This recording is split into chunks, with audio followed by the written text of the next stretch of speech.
Ben's ready, Steve. Ben's ready, Your Honor. All right. Solicitor, please report, Your Honor.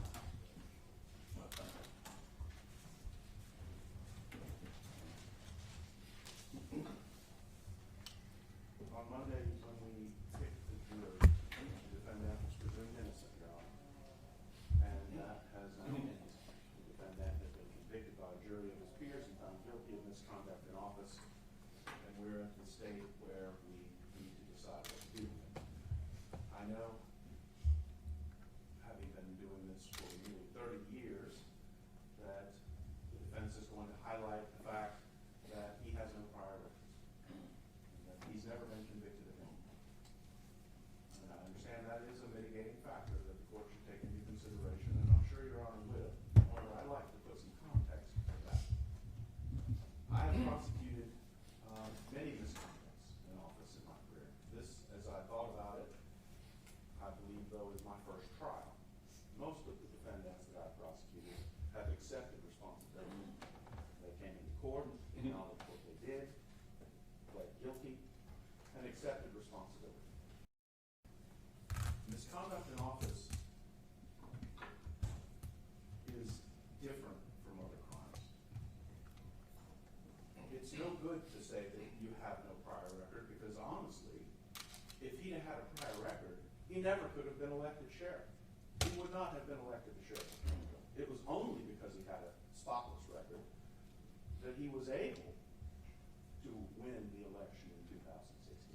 So I would argue that his record is truly irrelevant because he tendered himself as an honorable man, a man who had integrity, a man that the citizens of Greenville could trust with their liberties. I've never, in my 30 years, ever prosecuted anybody for misconduct in office, second offense. Because you don't get a second offense after the first one. There is no second offense. After you've been convicted of misconduct in office, you're not allowed to hold a second office. And nobody's going to trust him if he had any other kind of conviction, if he had a larceny. So Mr. Lewis is not like the garden variety criminals that come through this courtroom every day. He's different. And I would argue that his lack of a record is irrelevant for sentencing purposes, because it is only his lack of record that allowed him to be in that office in the first place. Now, as I pondered my numerous misconduct in office prosecutions over my career, I realized they fall into three categories. The first category are the bureaucrats and the small-time officials who are not elected, who serve in various positions of government throughout, a county, a municipality. I think back to a lady I prosecuted many, many years ago who was a clerk at a municipal utility. She collected money from customers and they came in to pay their bills. And she figured out some scheme whereby she could pocket some of this money and divert it to herself. She was charged with misconduct and came in and pled guilty in front of your former county colleague, the late great J. Ernest Kiner, who listened patiently as she explained what her position was and why she shouldn't be sentenced to prison. And of course, Judge Kiner, he's a wry, sardonic sort of man. After listening to the mitigation, he did his characteristic, tilt his head to one side and hold his hand out and go, "Ma'am, I always send people to prison for stealing from the public. I always do that." And he did. The second category of misconduct is elected officials. I prosecuted a number of them. I think of Brad Morris, the former clerk of court for the Union County court system, a man who became addicted to Oxycontin and stole over $200,000 to support his habit in the space of about 13 years. The evidence against him was conclusive and overwhelming, much like this case. He came in and pled guilty in front of the Honorable Lee Alford. And Judge Alford listened carefully to what he had to say, and I said, of course he has no record, just like I'm telling you. Judge Alford gave him 7 years because he was able to help with some other cases at a later time. He was able to get that reduced to 4. But he he still went to prison. But that's a different kind of elected official, because he's a functionary, a clerk. While the job was important and he was entrusted with the management of money, it's different than this defendant. This defendant, Your Honor, falls into what I consider the third category. He is an elected official, but he's an elected official who is charged with administering and enforcing the laws of this state. He is entrusted not just with oversight of money. Money comes and goes, and it's important, I'm not diminishing it, but he is empowered to deprive citizens of their liberty and to ruin their reputation. Just like I fall into that third category. I am administering the law. I am enforcing that system that the public relies on to keep them safe. Just like they relied on Mr. Lewis to keep them safe, and they vested him with broad powers to come to their homes, to pluck them from the street, to place them in handcuffs, carry them to the detention center, throw them in a cage, to have their names splashed in the newspaper, ruining their reputations. I think back to what Iago said in Othello: "He who steals my purse steals trash, 'tis nothing. 'Twas mine, 'tis his, has been slave to thousands. But he who filches from me my reputation takes that which enriches him not, and leaves me poor indeed." He had far more power than Brad Morris, the clerk in Union. And he should be held to a higher standard. And that should factor in how this court considers what to do with Mr. Lewis. Our very lives and liberty depend on his integrity. And as you have seen, and as the jury has now pronounced, he has no integrity. He sat on this witness stand, arrogant and cocky, telling us how he'd changed. Every answer he gave, he let the world know that he was the exact same man that we heard on those recordings. Nothing had changed. He is the same man. He has no insight into his own personal failings. This wasn't an isolated incident. This is who he is. And I don't think he's capable of change. I don't think he will ever be different. When you look at what he did, at the brazen, naked corruption that was evidenced on those tapes, when you hear him telling her, "Let's go to Reno," when you hear him saying, "I just want to roll around with you on company time," I don't think any court anywhere has ever been treated to such a blatant display of corruption as we heard on those recordings. He wanted his day in court. He didn't want to accept responsibility. He refused right to the bitter end, and that is his right. I am not holding that against him, and I would never presume to ask this court to hold that against him. But what I would ask the court to do is not give him the same consideration that you give every other defendant who comes to that bar and stands in front of the judiciary of our state and says, "I see where I screwed up. I did do wrong, and I'm sorry. Please forgive me. I accept responsibility." And judges routinely credit those defendants with that. They give them credit for accepting responsibility. He's not entitled to that same credit. He did not. He still has not. I know in my heart as I stand here, as he stands there, he still doesn't think he did anything wrong.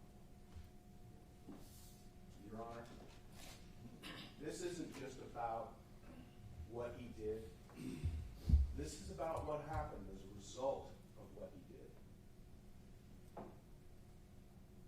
First, the county of Greenville and the state of South Carolina had to pay $200,000 to resolve the civil suit the entirely justified and appropriate suit that was filed by Savannah Neighbors. You're a judge and been involved in the law for many years. There's no question, based on what we heard on those recordings, that this woman was harassed. Past that, the state law enforcement division came to Greenville. They dedicated 2 officers for a year and a half to nothing but this case. April Sykes, who sits back there in the lavender shirt, did nothing for a year and a half, along with Bo Barton, but work on this case. This was their full-time job. They took no other assignments, interviewing countless witnesses, recording them, documenting them, chasing down documents, gathering as much evidence as they possibly could. They were the primary case agents. Dozens of other agents came and did assignments on this case as well, as needed. And all these people, they couldn't use the local state law enforcement division, much like they couldn't use the local solicitor's office, because they didn't want anybody to think that there was some local influence on this case, so they brought in outside agents from the Midlands to work on this case. SLED spent over $150,000 investigating what this man did. $150,000. My office has spent hundreds of hours, and I want to compliment Deputy Solicitor Willie Thompson and Assistant Solicitor Leslie Robinson, who worked this case with me. They've worked tirelessly. We spent so much time back in York reviewing this file. There are thousands and thousands of documents that need to be looked at, hundreds of hours of videotape, audio tape, just so much material to sift through to make sure that we understood this case and we could do justice by it. We spent so much time in Greenville. We all have children. I haven't seen my daughter in 2 weeks, for less than an hour total, because I was here all last week preparing this case. I'm here all this week. Those, Your Honor, are consequences of what this man did. But they're trivial. Those are trivial consequences. Again, that's money and time compared to what the public's perception of law enforcement has been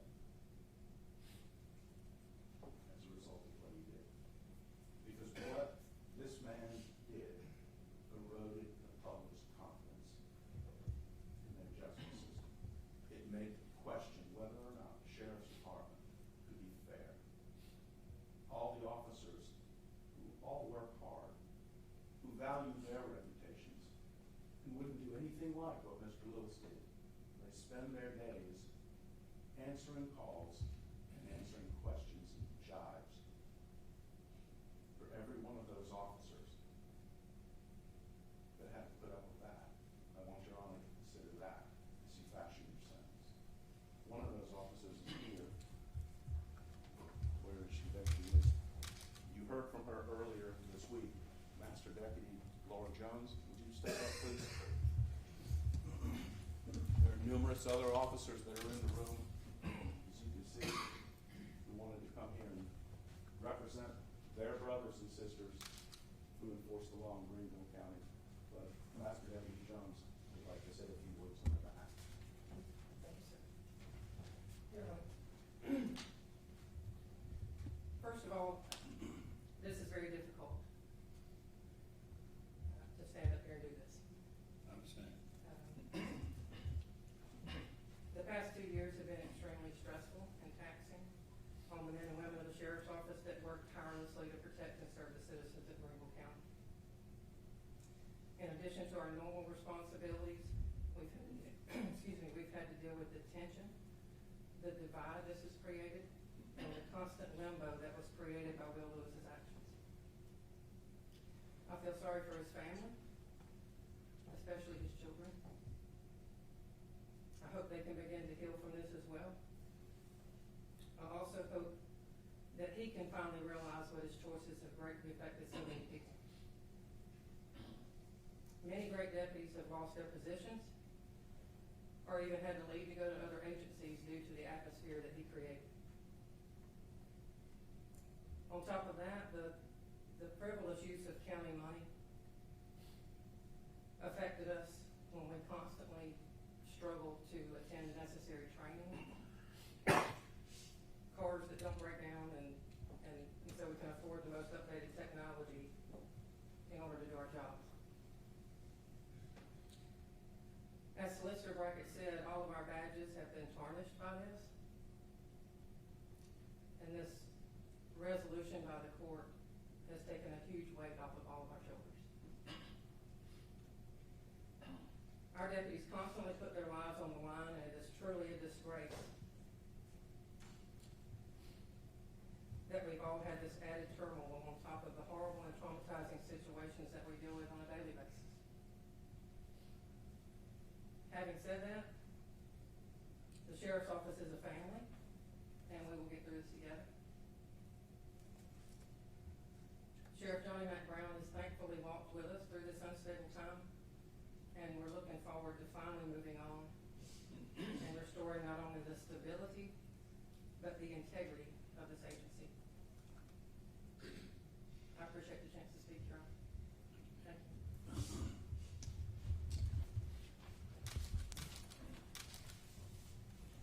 In addition to the deputies, I would also like to point out something. While she is not a traditional victim, as I told the jury, this man is not on trial for the assault that took place in Charlotte, North Carolina. However, Savannah Neighbors has been victimized by this man's conduct. What he did to her was disgusting and reprehensible. What she had to put up with at the age of 22, this man, this powerful man, much older, married with children, abusing and manipulating her with the power of his office, as he did, is unspeakable. And after all that she suffered, I want to commend her publicly for what she did. Because without Savannah Neighbors, this man would never have been exposed for what he is. She had the courage to stand up, hit the record button, and share with all of us just how corrupt and brazen he is, how thoughtless, uncaring, how selfish he is. And she deserves credit for it. She deserves personally, tremendously. I asked Alan Stalvey when he took the stand, I asked him one of my last questions, would you hire her back? And he paused and looked at me like a deer in the headlights. That's what she lives with, don't you think? That's what she lives with every day. The things that people say about her online, people that have 10 cents worth of insight into $1 million problem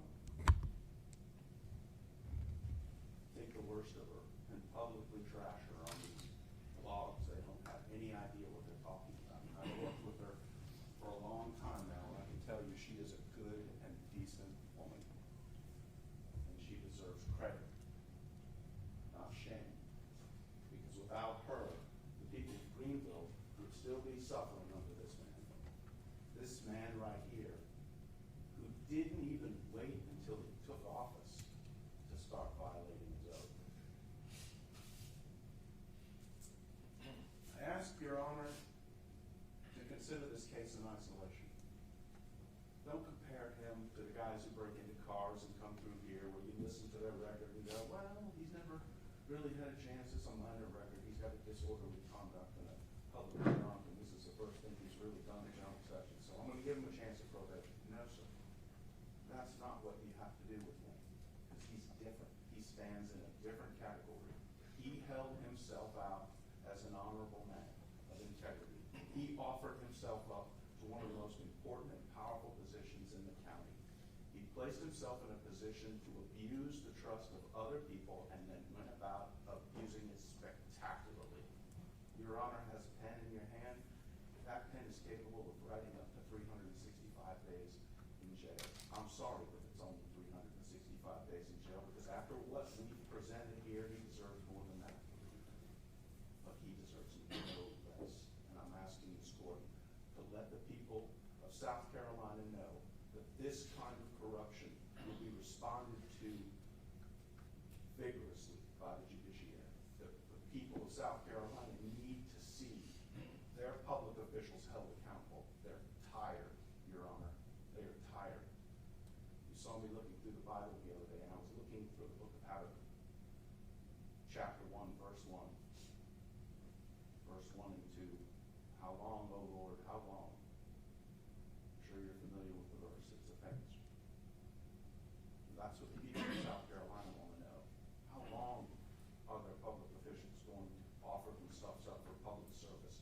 but then render only self-service. It's enough. It is enough, and the people are tired. We need to give them some relief. This jury did, and I'm asking this court to. Please sentence this man to 1 year. Thank you. Wise.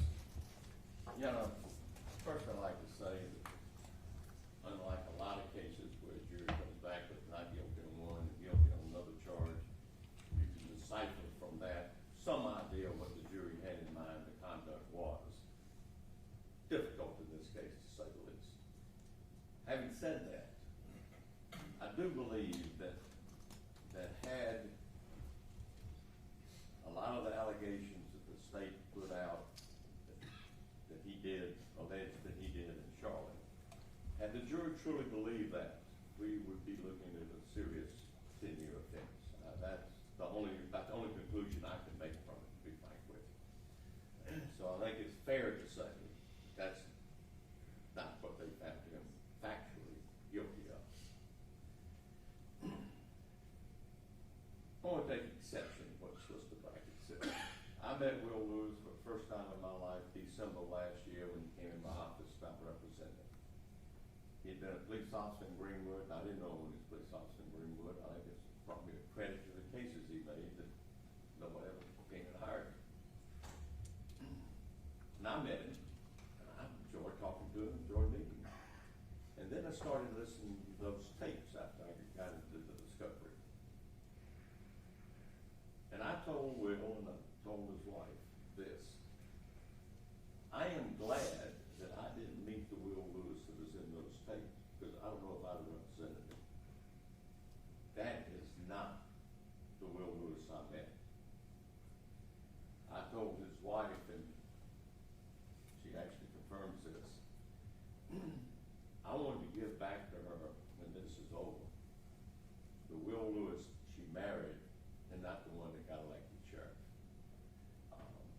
My parents used to have a saying when I was growing up: somebody gets too big for the britches. So I think that's a good description of what happened here. I would like to point out two things of contradiction of what Solicitor Brackett said. First, yes, you have a lot of first offenders come before you in general sessions court for stealing, for drug offenses, for burglars, whatever, and we give them leniency. But in none of those cases did the mere plea or their action, in most cases, cause them to lose a substantial job. Doesn't happen in those cases. This has caused him to lose his job. Now, we also talk about send a message. We need to send a message. This conviction after a jury trial, to me, better than even a guilty plea, sends a message to every elected official in this state who falls under that statute that their conduct while in office truly must be like Caesar's wife, above reproach. And, no ifs, ands, and buts about it. And I think that's a very, very clear message that has been sent here in this case. So yes, a message has been sent before any sentence has been imposed, because every one of those elected officials, if they don't live their lives now after this case, like Caesar's wife, stand to lose their position, which is a substantial punishment. Also in this case, John, it is not a case where a police officer, what I would call, truly corrupted the office in this sense. Never was there an allegation that he in any way thwarted the investigation of serious crime. It's not like some officers who take a bribe and look the other way for crime and abuse their office that way. That individual truly abuses the power of his office in a manner that is deserving of all condemnation. Mr. Lewis is failing here, and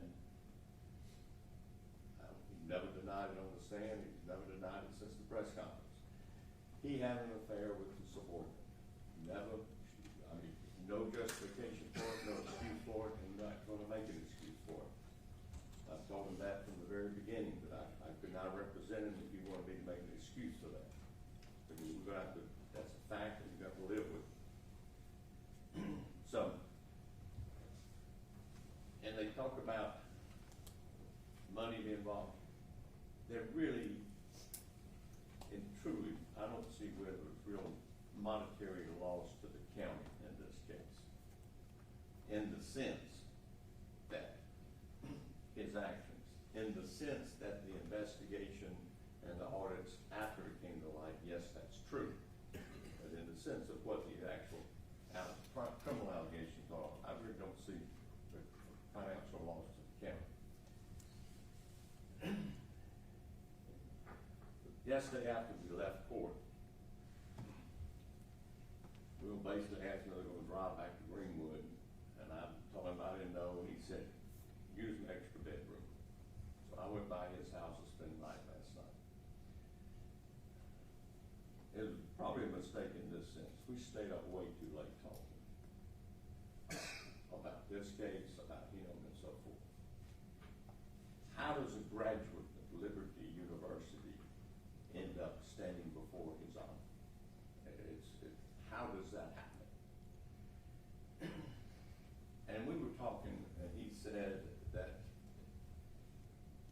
you know, he had a good factual knowledge of religion and conceptually knew about religion that he would compare with anybody. And then he made what I consider the profound comment of basically, though he's not sure he had the belief of that religion, or at least it left him when he got into this trouble. And that's something to be said for that. He has led a life of exemplary conduct, to be frank with you, except for about 5 months out of his life. And that's, to me, shocking that he can do that. He doesn't have little petty records of the public drunk or driving an influence, stuff like that, that would not prevent him from running for office. He doesn't have anything. The day the story broke with the suit is probably the highest moment in his career and the lowest moment in his personal life. Because the day it broke was the day that he met President Trump at the Greenville Airport, dressed in the formal sheriff's uniform. His wife was home looking at the internet, finding the complaint with the tapes. And she listened to all those tapes before he got home. He gets home and she confronts him. And he doesn't deny it. They literally spend the entire evening sitting in their home talking about this situation. To go from that mountain to that pit is pretty traumatic in less than 24 hours.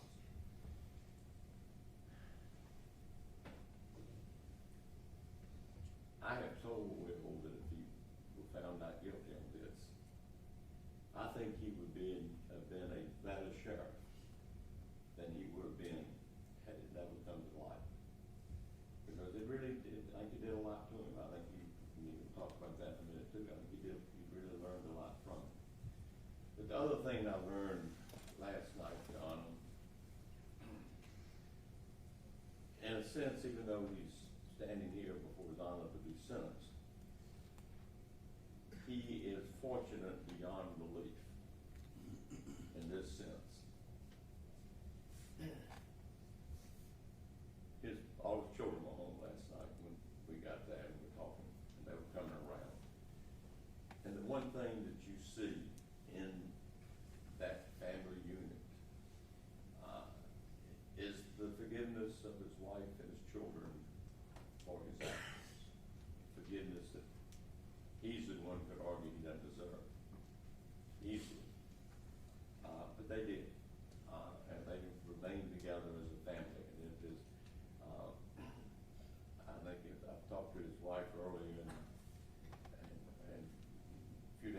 3 years ago, if her husband had an affair, would she be beside him?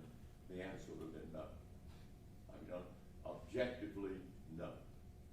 But when it actually came to pass, and she had to make the decision, and she'll tell you why, it didn't happen, and she started fighting. I don't know where his head was for those few months in 2017, and I wish I could, and I tried to figure it out last night, and when we had some conversations that I don't know if he could ever answer, to be frank with you. But his life is not to be governed by those 5 or 6 months. We're not as bad as the worst thing we've ever done, and we're not as good as the best thing we've ever done. And when we judge someone, I think we have to judge the product as a whole, not just in a few months.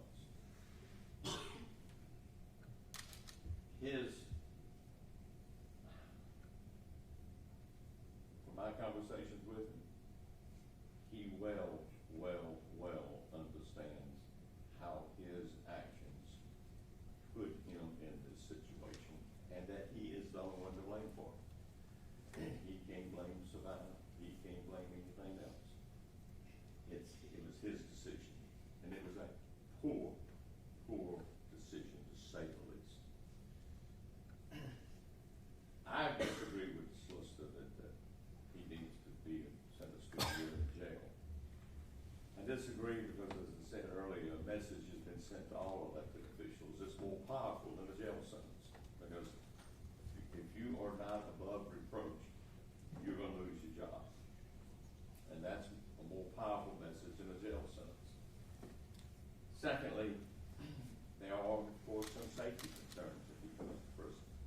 And I think that's a factor that should be considered. He has the capability, and things that we did discuss last night, not necessarily in terms of community service, but in terms of things he should be doing regardless of what the court does to him. He has a church he goes to that ministers to prisoners at Gary Correctional. I have encouraged him to get in that regardless of what the court does, because I think he would have a great rapport with some inmates who could see a sheriff that's fallen through his own bad judgment, and it can be a very influence with him. But I do not see where society gets any additional benefit from this conviction by incarceration than they've already gotten from the conviction. That message is sent statewide, no question about it. His wife has suggested that, if the court sees fit, you could do house arrest even, 6 months or so, to have some sort of punishment on it, where you could go anywhere. But I think a sentence of probation with community service, and substantial community service, not just, the few hours the judge gives on a lot of drug cases, something that's substantial, hundreds of hours. I would also point out that, as far as I know, this is the only misconduct by a public official case that's ever gone to trial. I don't know of another one. Going out there, I hadn't found it. Rick Quinn pled a year or so ago, the statutory violation. He was given a year of probation and community service. I don't know of anybody who has been sentenced to an active incarceration on this particular offense. And while the solicitor's correct, you don't get a second, very seldom. You won't see a second offense for this, I understand that. But Jim Harrison before. excuse me. Jim Harrison, I believe. Well, Jim Harrison to get you over trial, that's correct. I forgot about that, but that was on appeal, and he got convicted of both misconduct in office and the statutory violation. That's correct. I think the Corson pled to the, I think that, can't remember which one he pled to, but he was charged with both originally at one time.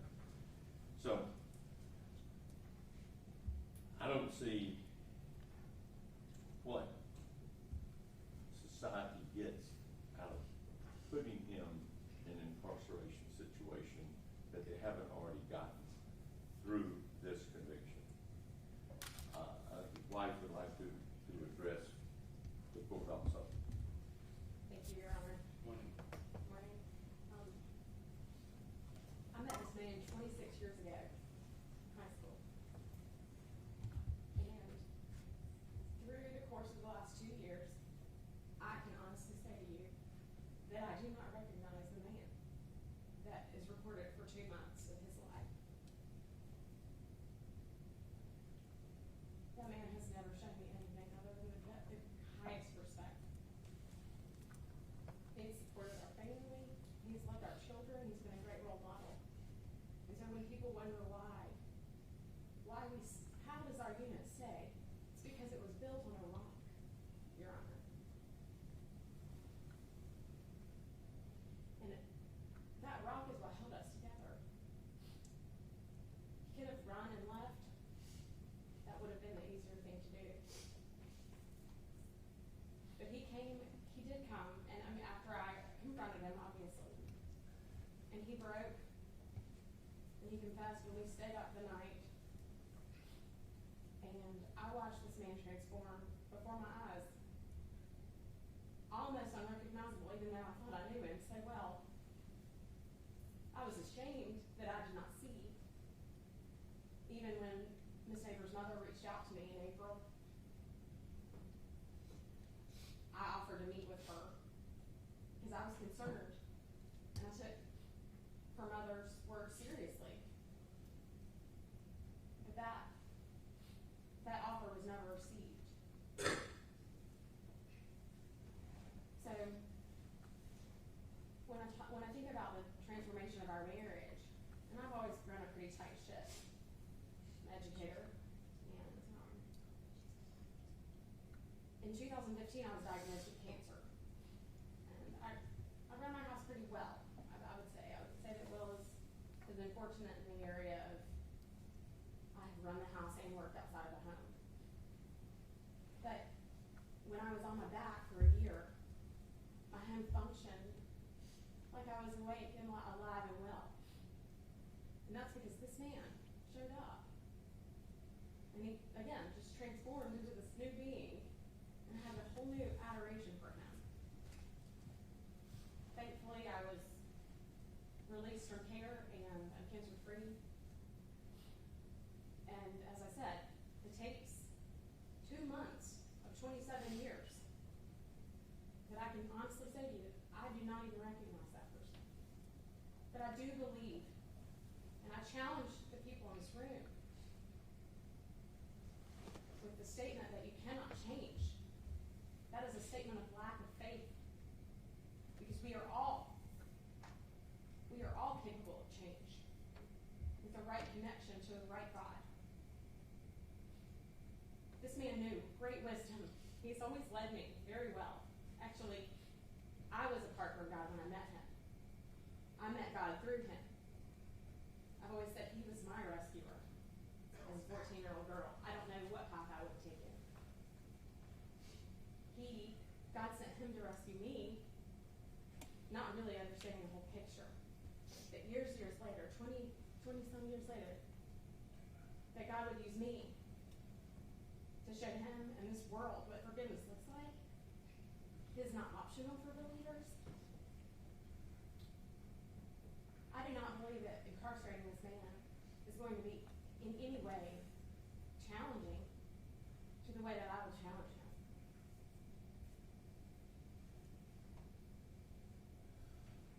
He is the love of my life. And I'm very sorry for the behavior that he displayed. It does not make any sense. But I know who the enemy is. The enemy is not this man standing before the court today. The enemy is much, much greater. And he has the capability of residing in any one of us. We separate ourselves from the Lord.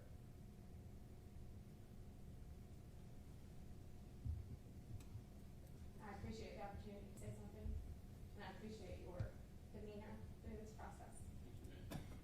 Yeah, I'm going to add one thing to add what Ms. Lewis said that you did mention.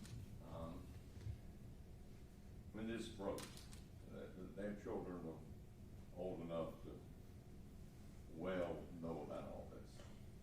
I think the youngest is, how old? 13 to 18, so they're, and I don't know to what extent Will was part of this decision, probably not much, to be frank with you, but in her talking to the children, it was truly a family decision to take him back, or let him remain, I guess is the best way to put it. Because the children basically, I mean, they recognize their father of early 2017 is not their father for the previous 13 to 18 years. They recognize that. And they made the decision to simply say, we're not going to be a divided family. And that is one of the reasons she's standing here today. And so the forgiveness is truly, if forgiveness were deserved, it wouldn't be forgiveness. So their forgiveness is the reason she's here today, and I think the reason that's the Will Lewis that I met in December.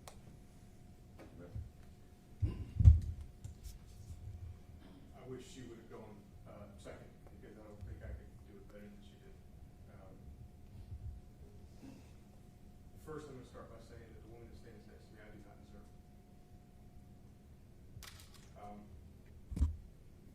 I was told to speak with sincerity, so I'm going to say a few things probably that may not even be relevant to the situation. But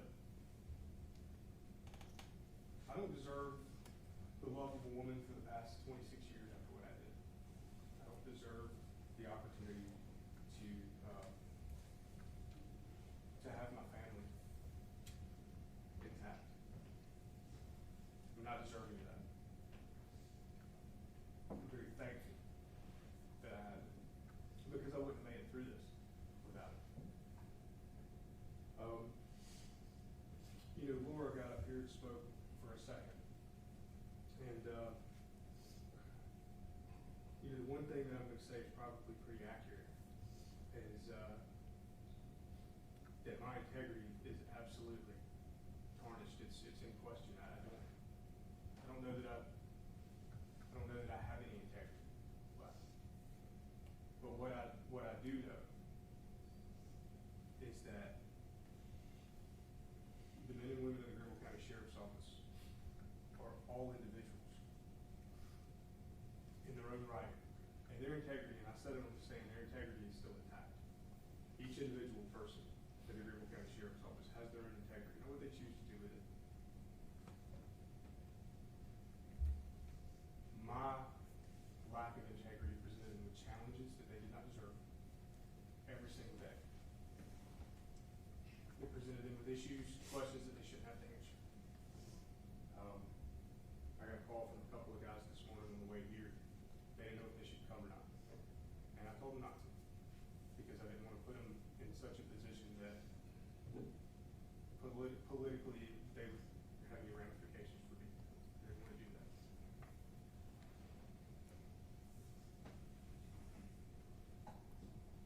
Your Honor, I don't have the words outside of just sheer remorsefulness.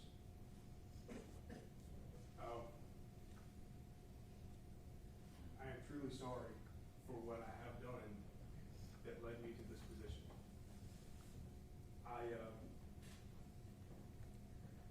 Rock kind of alluded to it a second ago. I had all this knowledge I went to when I went to Liberty. I went to Liberty and I went through all these classes in schools for theology. And during the course of it, I gained a lot of knowledge. And I was warned by one of my professors at Liberty that you would don't just gain the knowledge, practical application is what counts. And I think Rock kind of hit on that a second ago. And it didn't come to me until I realized what I had done, that I had no faith. I put my faith in the system, I put my faith in people. people I put my faith in an office, but I didn't put my faith in God. I didn't put my faith in my family. I idolized my position as sheriff. That was something I did. And even back further than that, I idolized my position as a law enforcement officer over the years. I put my faith in that. And that only has so much fuel. Eventually it'll fail. God doesn't, and we know that.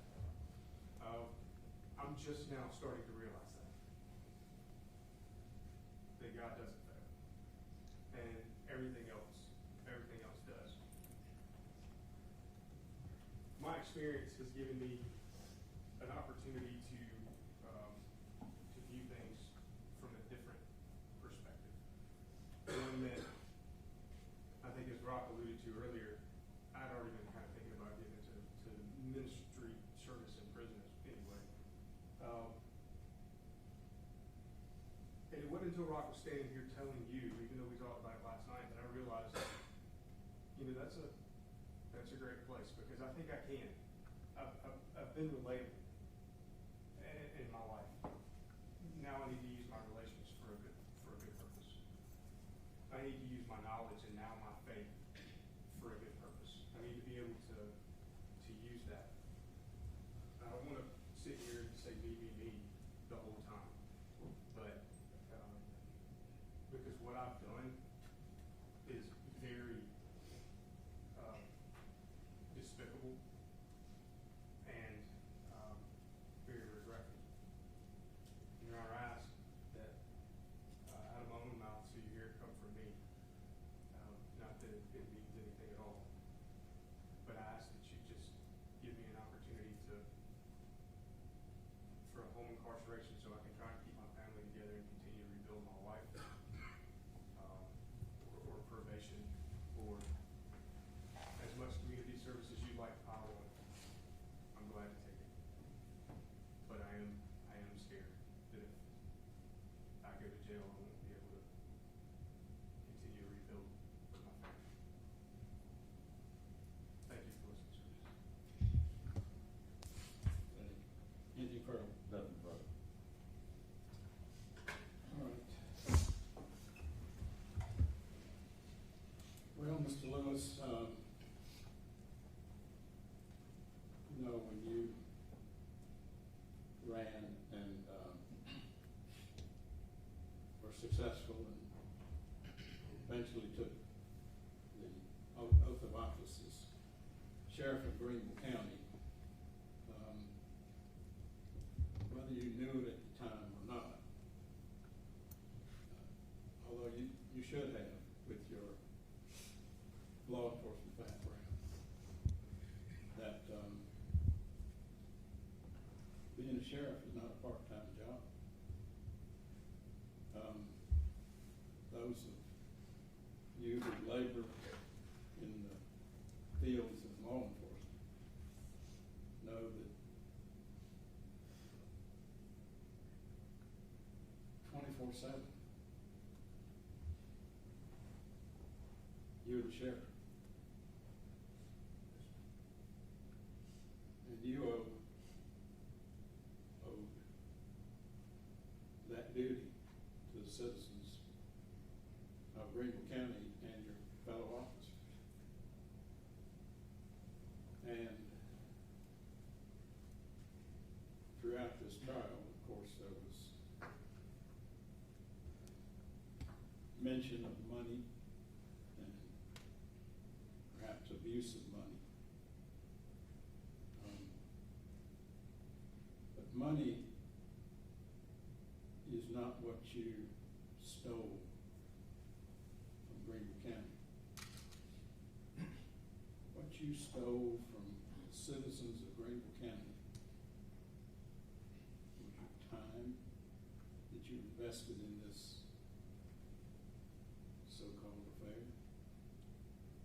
the energy that you invested in this so-called affair. You stole that time and energy as the sheriff of Greenville County from the citizens of Greenville County and your fellow officers. Maybe it wasn't a lot of time, but there seemed at least you've seen that you expended an extraordinary amount of time and energy in those 5 months in dedicating yourself to what the jury said was wrongdoing. And speaking of time, you're a young man. Your counsel and solicitor and I have weathered many years. Like the solicitor in one sense, I've been on this bench 20 years and I've never tried a case like this. And I wish that I hadn't had to. As you know, I was assigned to do this. But I think that regardless of the sentence, your life is not over.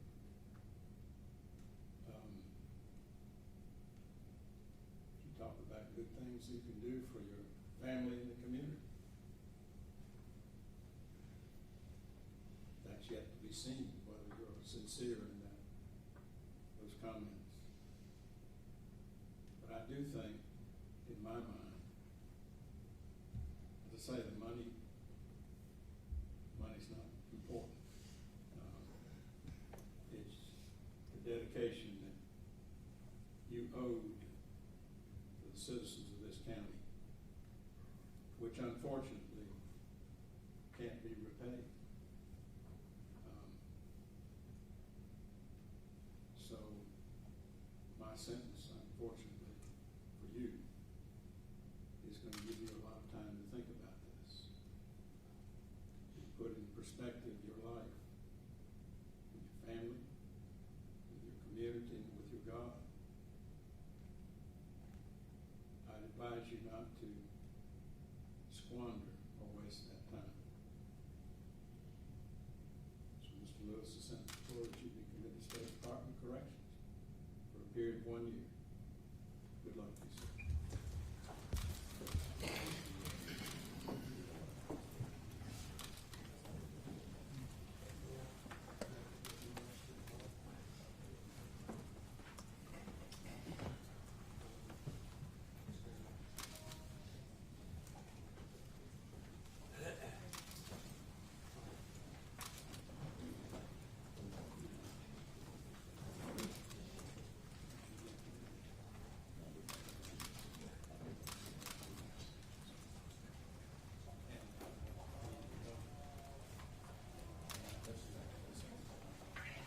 All right, this court stands adjourned. Thank you, Your Honor.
For that.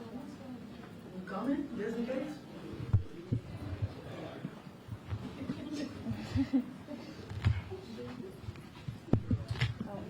Yeah. Is there anything you want to say now that the sentence has been announced? I just want to say that no matter what the time, it would have never been enough, to right all of his wrongs. It's not about the time. It's about the fact that he'll never be able to be in a position of power to do this again. And I hope that other women will find the courage to come forward if anything like this has ever happened. You may not be the perfect victim. You may have done things wrong. People may have told you should have been stronger, you should have been smarter, you should have been better. But you are strong enough, you're worthy, you are believed. How does it feel to have this wrapped up? And I can feel you're kind of, on edge a little bit, on the edge of tears. I see your family behind you. How does this finally feel to kind of have this wrapped up? We are ready to move forward. Life goes on, and you don't have to live in it forever. It's long and it's devastating, but life goes on.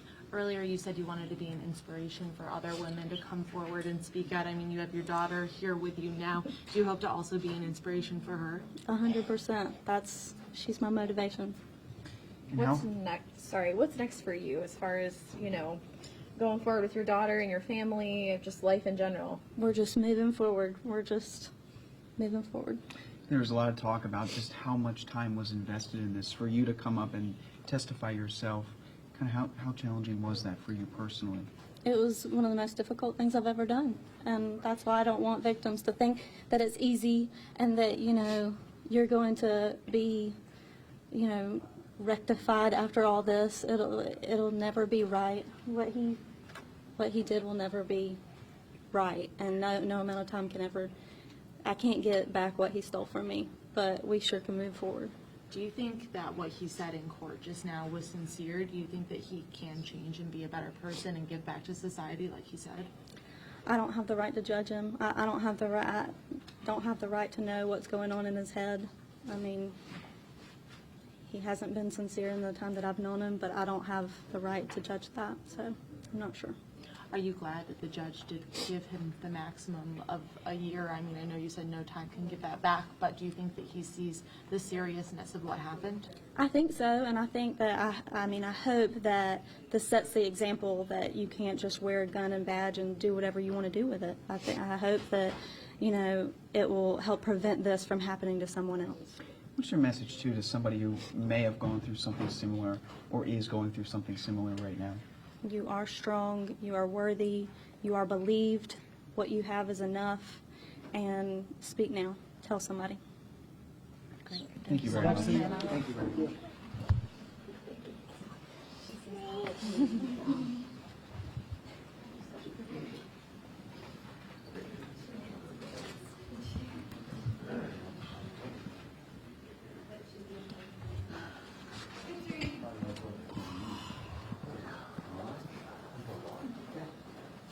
That's all mine right now.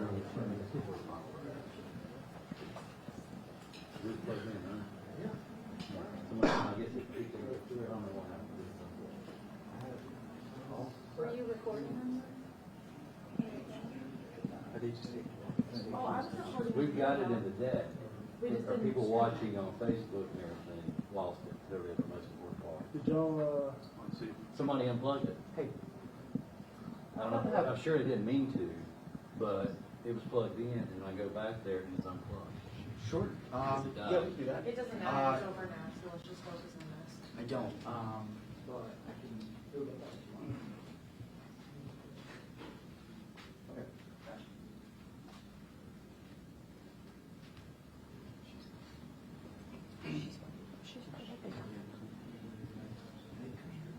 Yeah. Mm-hmm.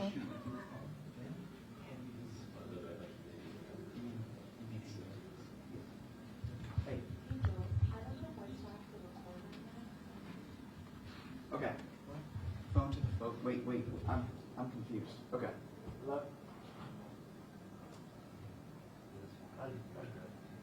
give me a second, I'll hook up to,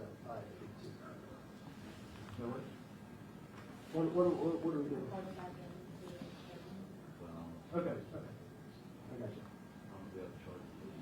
Okay, yep, he's gonna hook his phone up, and we'll get ready to roll here in just a second. Yep. So it'll be just like a Facebook Live, that's what we're thinking? Okay. Right now? Okay. Are you on active right now?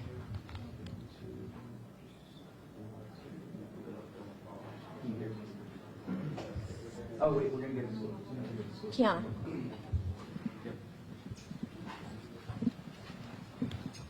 Sister Brackett. Hello. How are you doing? How are y'all doing? I can Good. finally talk. You've been asking me questions all week, and I've been low commenting you, so the matter's resolved, so I'm able to discuss this with you a little bit and answer any questions you have. Do you feel like the judge sentencing to him a year in jail shows that he understands the seriousness of this charge and kind of what this needs to stand for? I think so, and I think that it reassures the public that a message will be sent when people engage in this kind of behavior. People need to be held accountable, and it isn't enough that they just lose their job. That's what should happen at a minimum, is lose your job. To say that that's enough punishment, that's ridiculous. So I think letting people know when you betray the public trust in the fashion that this man did, that you go to prison. That's what needs to happen. You talked about his clean record, how that really shouldn't even be a factor in this sentencing. Yes, yeah, everybody has a clean record who's elected for sheriff. They wouldn't be elected for sheriff if they walked in with the rap sheet. So to say that you have a clean record is no mitigation for misconduct in office. Like I told the judge, nobody gets prosecuted for misconduct second offense. It just doesn't happen. You don't get into office after you've been convicted of misconduct. You said that this was a very taxing case, that Sledge spent thousands of dollars on this. Take us through really how much was put into this case over. Well, first of all, I neglected to say what an outstanding job that the State Law Enforcement Division did. I mentioned in my closing argument that nobody hates a dirty cop more than a good one. The vast majority of police officers who patrol our streets, answer these calls, and come out to help citizens are wonderful, hard-working, committed people who really, truly respect what their badge stands for and work every day to do honor to it. So when they have somebody like this come in and do the things that this man did, it's just deflating and demoralizing to those men and women, because they think now the public thinks we're all like this. They're not. They're great people, and SLED is the first example that I'd point to. They work tirelessly to chase down every lead and talk to anybody who might have some information about this, and I just can't commend SLED enough. And You were very passionate in your closing arguments. Your fellow counsel were very passionate in their cross-examination of Lewis. I mean, I know that's your job. You're trying to get a point across to the jury, but did that passion really come from somewhere deep inside of you? I am a member of the criminal justice system just like Will Lewis is, and what he did caused the public's faith in the system that I belong to be eroded. So yes, this was to the extent that it impacted what the people think about prosecutors and law enforcement. Absolutely, I want the public to understand most people are not Will Lewis. Most people are good, decent, hardworking, try to get it right. They spend their days trying to do justice, and when somebody like this does something like that, absolutely, it impacts all of us. And would you have done Has this this been without for Savannah you and your Neighbors? team throughout the whole trial and getting ready for all this? Well, it's been, you know, in many ways, it's just like any other case. We marshal the evidence. We try to figure out the best way to present it in a sensible fashion so the jury can understand it. But I'll tell you one thing that has impacted me, that I've really been distressed, is the way some people seem to treat Savannah Neighbors. And I'll say that I've been working with her a long time. You know, if the people of Greenville want to do me any kindness or do me any favor or thank me in any way, don't do it for me. I would ask you to look at Savannah Neighbors for what she is. She's a victim of this man. She's a good woman. And if she hadn't done what she did, you'd still have that guy, the guy you saw, with the evidence you heard, the tapes that were played, you'd still have that guy in charge of your public safety. Savannah Neighbors is owed a debt of gratitude. She should be thanked for what she did. And some people seem to, you know, have differing opinions about that. Please believe me when I tell you she's a good person and she deserves your gratitude. The judge kept how saying rare it is for a case so-called like this. affair during his sentencing. He kept saying so-called affair when he was sentencing Lewis. Do you think he sees, you know, what you and what Savannah see this for? I don't know what he thinks, but I mean, to me, this evidence is compelling and leads to one conclusion, and one conclusion only: Savannah Neighbors was victimized by Will Lewis. You mentioned how rare it is for cases like this to actually make it to a jury trial. Can you speak to what that indicates to you, that it has come this far and required this result? Well, I said that this is the first one that I've tried, because most of the people that I deal with these kinds of charges, when we have enough evidence to go forward, most of them accept responsibility. They realize what they did. And of course, Mr. Lewis, he had those tapes. He knew what our evidence was, and he exercised his right to a trial, which is completely within his rights, and I would not, this system of justice is built on that, and that he's got a right to a trial, and he got one, and now he's been convicted and sentenced. Do you believe Mr. Lewis when he talked about accepting responsibility at the end? I don't know what Mr. Lewis thinks. I mean, all I can judge Mr. Lewis by is his works, and I said what I said to the judge, and I'd stand on that. Now that this is wrapped up, how you said you had time away from your daughter, that your team has put in a lot of work into this. Why is it worth to stand up here today, talk to us, and have this wrapped up? How does that make you feel? I want the public to know that there are most people are the Kevin Brackett's and the Willie Thompsons and the Leslie Robinsons, the April Sykes who's standing over there.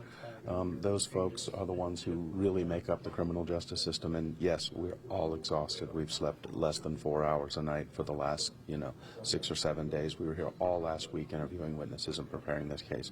So we're very tired, and we're gratified for the result that we got, because our mission was to leave Greenville in the rearview mirror, knowing that Will Lewis was never going to step into the office of sheriff again.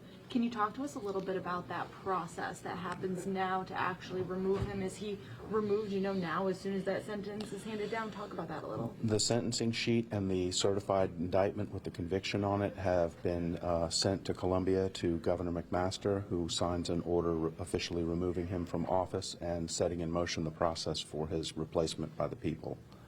And do you have any words for anyone who plans to run for the position of the Greenville County Sheriff, when that election does come up again? Well, I don't have any words for them. I mean, I would have some words for the people of Greenville and for the people of South Carolina. Spend more time vetting your candidates. I mean, how many times do you walk into a ballot booth and you look down at these names and you know nothing about these people? These people have enormous influence over your lives. People spend more time shopping for a washer and dryer. They spend more time vetting their products that they buy than they do their public officials. Take the time to look into who these people are and ask yourself, is this the kind of person that we want to be sheriff or sitting on a school board or whatever? I mean, this is your government, and if you want quality people, you want decent folks to run it, then you need to take the time to do it, because you're the ones that put them there. Do you feel that this one-year sentence is justice for the people of Greenville? I think it is. I think it's justice for the people of Greenville. I think it is also a huge relief to the people of the Greenville County Sheriff's Office. They can start moving forward now. Anything else you want to add? Y'all are the questioners now. I'm just the talker. So if you have... I do have one more question for you.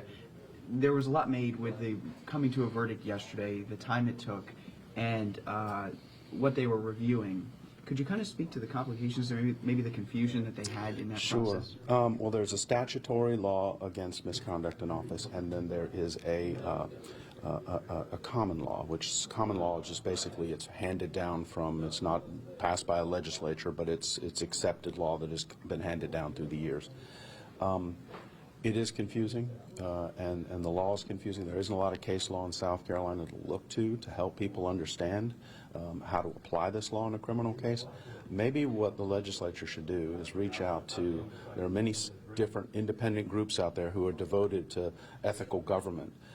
Reach out to some of those guys. They've probably got model laws that are strong and clear and straightforward, and look at giving us one law that is clear, easily understandable, because when you're sitting at home and you're thinking about it, everybody knows, it's common sense what you should do and you shouldn't do as a public official. You don't need somebody to tell you that you can't use the power of your office and the resources of your office to try to have an affair with one of your employees. This doesn't, require, I mean, how much does that need to be explained to somebody? But it shouldn't be that confusing for a jury to figure out where in the law does that say that. It should be more straightforward. So I would love to see, straightforward legislative action on this that makes it clear to every public official what they can and can't do, and makes it clear to any jury that is called upon to decide whether their actions were ethical, that what this person did was wrong. Do you know where he will serve this time, and also will they make, with his prior employment, Do we have to do anything for him in that position for safety? I think he's going to be taken to the South Carolina Department of Corrections and screened just like any other criminal. He will, be processed through just like any other criminal, and I imagine that they will take steps to ensure his safety because I'm sure he is in danger, and I don't want him to get hurt. It's not that kind of situation. They need to look out for his safety. So, Did turning down the plea deal earlier for Lewis, do you think that had anything to do with the sentencing in this particular situation? well, that's one of the dangers of going to trial is that people get to see a lot more about it than they do at a guilty plea. Guilty pleas take, half an hour at the most. This sort of thing takes days and days and days, and all the details come out, and you get a more complete picture of what this person actually did, and as a consequence, you get a stiffer sentence when they find out all the gory details like this judge did. Last question for you. Has this case, I know the judge had said that out of all of his years on the bench that he has not tried a case like this. Has this case been different for you, and has it taught you anything? It's been different in that it was a sheriff, and like I told the judge, sheriffs, solicitors, judges, we stand at a special place in the hierarchy of public officials because the public invests in us so much power and authority over their daily lives, and so when we fail in that regard, we should be held to a higher standard, and it should be more severe what happens because of we have control over people's liberties and their reputation, and that's something that needs to be taken very seriously. And I am curious too, what did you make of Mrs. Lewis being up there and sitting next to Mr. Lewis during this trial?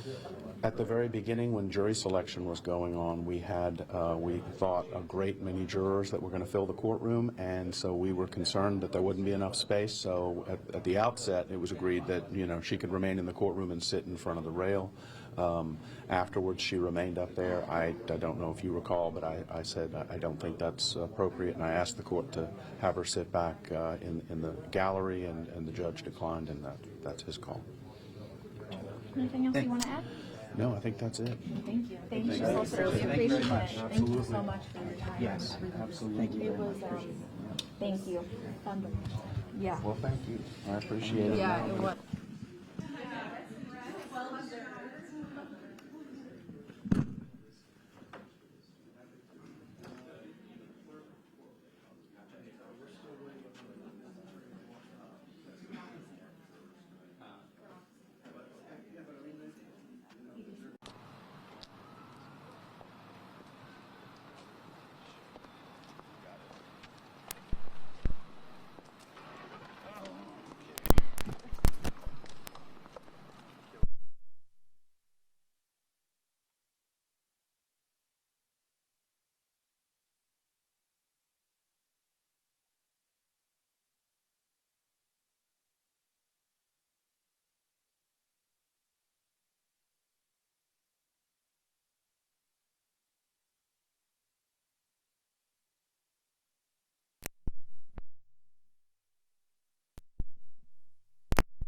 Initial thoughts as far as, the sentencing, the judge giving Mr. Lewis the max for this? Well, we're disappointed in the sentence. This is certainly a case that I don't think deserved the maximum sentence. As I pointed out to the judge, most misconduct in office cases involving actually using your office for personal financial gain or for a law enforcement officer to thwart the investigation of a crime or to cover up a crime. And this certainly was not that type of a case. You talked a lot about last night when you spent some time with Mr. Lewis about his character there. How much did that kind of weigh into your message to the judge today? We sat down way to about 2 a.m., to be frank with you. It weighed a lot into it. It's probably a conversation I should have sat down and had with him, many months ago, just to get to know him as an individual instead of getting to know his case, because that's an important aspect of it. He had an affair. I still am having trouble seeing how that affair cost the sheriff's department any money. The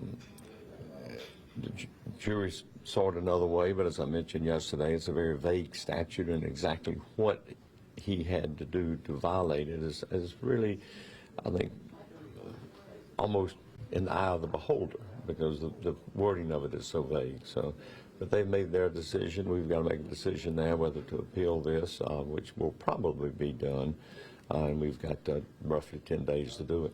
The solicitor also brought up, issue with these charges being vague, obviously, on the other end of the spectrum from why you consider them vague. Do you think that there needs to be some sort of, revamping of those types of charges in the future so that jurors can see them more clearly? The South Carolina legislature needs to seriously revamp the misconduct in office statutes. I mean, we desperately need that.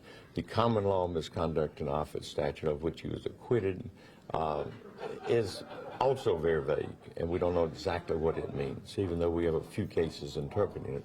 And I hope the legislature does address it. I hope they come up with something that's much clearer, so that not only will jurors be able to understand it, but elected officials will have a very, very clear understanding of what their conduct would be or could be that could get them in trouble.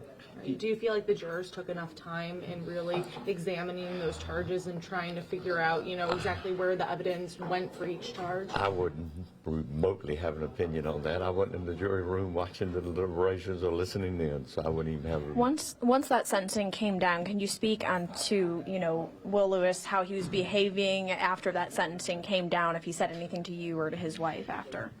He spoke to his wife. I wasn't privy to that conversation, but he was disappointed with it. Quite obviously. You said that we shouldn't be defined on a few months. We should be valued be evaluated Sure. as a whole. Why was that important for you to say in that sentencing? Because there's a lot more good in that man's life than those 5 or 6 months of bad, and if you don't want to be judged by the worst moment in your life, and I don't want to be judged by the worst case I've ever tried. You said that he could work with his church. How important will that be going forward as far as, the judge says, we'll see if he actually does that. Do you believe that he will work with his church Yes. through ministry? Yes. Why? Because I got to know Will. And I'm, as I told the judge, I'm glad I did not get to know him when he was elected sheriff. I truly don't think I would have liked that man. But no, he's a very sincere person. I think there's no doubt in my mind he'll get involved in some ministries like that. I think he has a great message to sit across the table from people in prisons and talk to them about making bad decisions and creating problems for yourself. Will you be asking for any specific security measures or safety procedures to ensure his safety? I'm going to be in touch with the Department of Corrections and see, just to alert them and see what we can do. I don't know. I've never had somebody that's high-profile law enforcement officer go to prison before, so what measures are there right now, I don't know. Do you feel that not taking the plea deal, do you feel that weighed in any way into the sentence today? Are you asking if there's a trial penalty? I think more than likely, yes. How so? He got the maximum sentence after a trial with no record. What other conclusion can you make? Well, the jury did find him guilty, and he was the sheriff of Correct. Greenville County. Correct. And I really think it's as I mentioned earlier, it's a big difference between a sheriff of Greenville County who has an affair on company time, whether or not that is a crime, and the sheriff of a county who covers up or takes bribes to hide crime and stuff like that. Big difference. One clearly is the most reprehensible sheriff in the world. The other one may be a reprehensible moral individual. Now, the judge was saying that, the things that Will Lewis took from the taxpayers here in Greenville County were not able to be repaid monetarily. Do you feel like there is a way that he can repay the citizens here in other ways? You can always repay society by leading good and moral lives, no question about that. But I don't think that, frankly, a sheriff's job is 24 hours a day. There's no question about that. That doesn't mean you don't have your time to yourself. And I think this affair was basically involving time to himself, not time. Not time during a budget meeting? No, there was no sex during the budget meeting. As far as we know. as far as everybody said. No, that was no. It was all after hours, and that's that's why I don't think it really dealt into the time. An election to decide who takes his place. Yeah, myself a political advisor, I don't know about that, but I would just say that truly the lesson from this is what I said. If you're going to run for public office, you've got to be like Caesar's wife. So, I mean, the jury could perceive negatives from that. It's just not that big a deal. Anything else that we need to know that we didn't think to ask? No, I don't know. I hadn't thought about that. Sometimes the most important question. I know. If there is some sort of appeal that you would decide over the next 10 days, how would that process come about? What exactly would happen there? Well, we had to file notice of intent to appeal first, and we'd also apply for an appeal bond before Judge Cooper. And if he gets an appeal bond, he'd be released on appeal bond until the appeal is heard.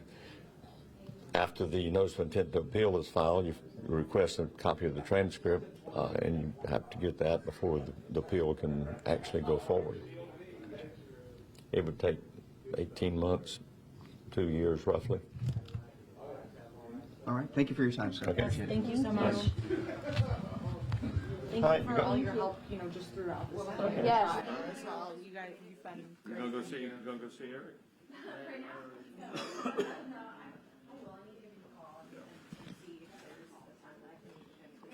I want to see what he's doing with community activism and stuff now. He needs to be pushed into doing it. Like, No, and I think you gave him a whole new beginning, I mean, his, as the judge, was over, and the same thing applied to Eric, so. You've done some reps, Well. I know that it's been a trying couple of days. Okay. When I call him, I'm gonna tell him I saw you. Good to see you.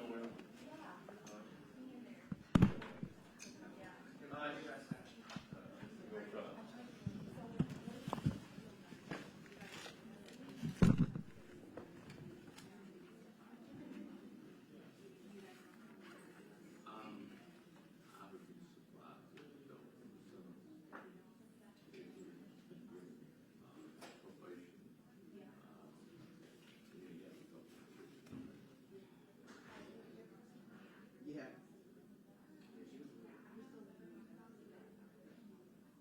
I probably won't miss Jim's.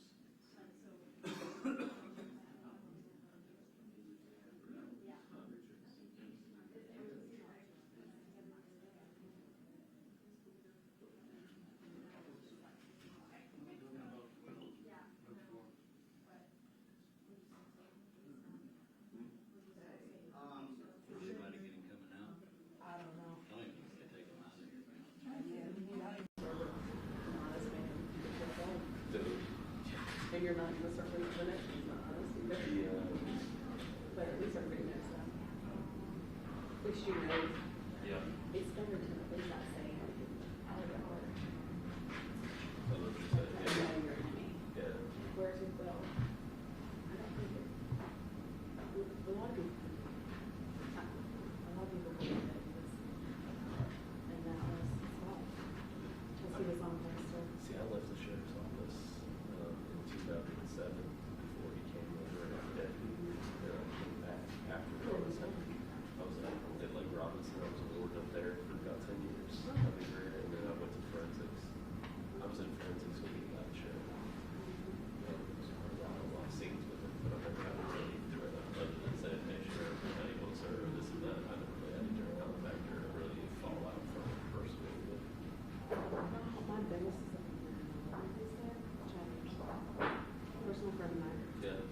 See, I didn't know Chad either. I didn't know anything. I've been a couple times. I don't know. I mean, you feel oppressed, really, John? You've got everything that's from us. I actually got this after I realized that she was looking at her too. I went and got tested, because I was scared that I might have STD. John is not dressed.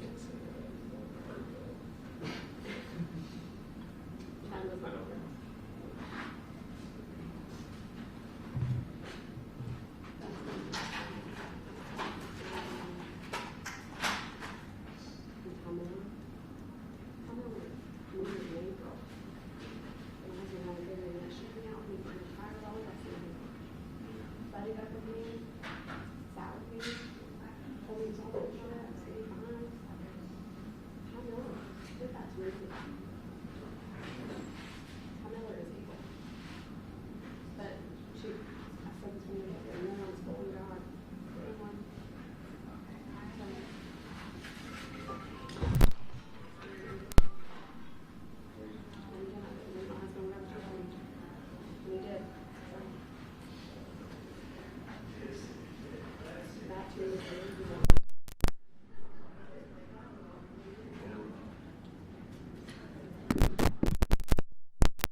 sorry, excuse me. Have a good day. You too. I guess we'll wait. It's not on the room, is it? Yeah, come on, You think? All right, we don't.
I think that, that trust was betrayed, and I think that the other law enforcement, the deputies can't be defined by what he did. So I still feel like they can protect and serve, and I don't feel for my safety. I've got God on my side, and we're just moving forward. Just moving forward. How do you feel about him being in jail now? I don't really have any, feelings. Like I've said before, no amount of time would have ever been enough to, undo what he did and what he took away from me, from my family, from the Greenville County Sheriff's Office, from the citizens of Greenville. So whether he was behind bars or not wasn't, it's a relief, but it's more important that he will not be able to be in a position of power and have this kind of power over someone else again. Mr. Neighbors, you've been pretty quiet in all this, but you've stuck by your wife's side. What are your thoughts on this?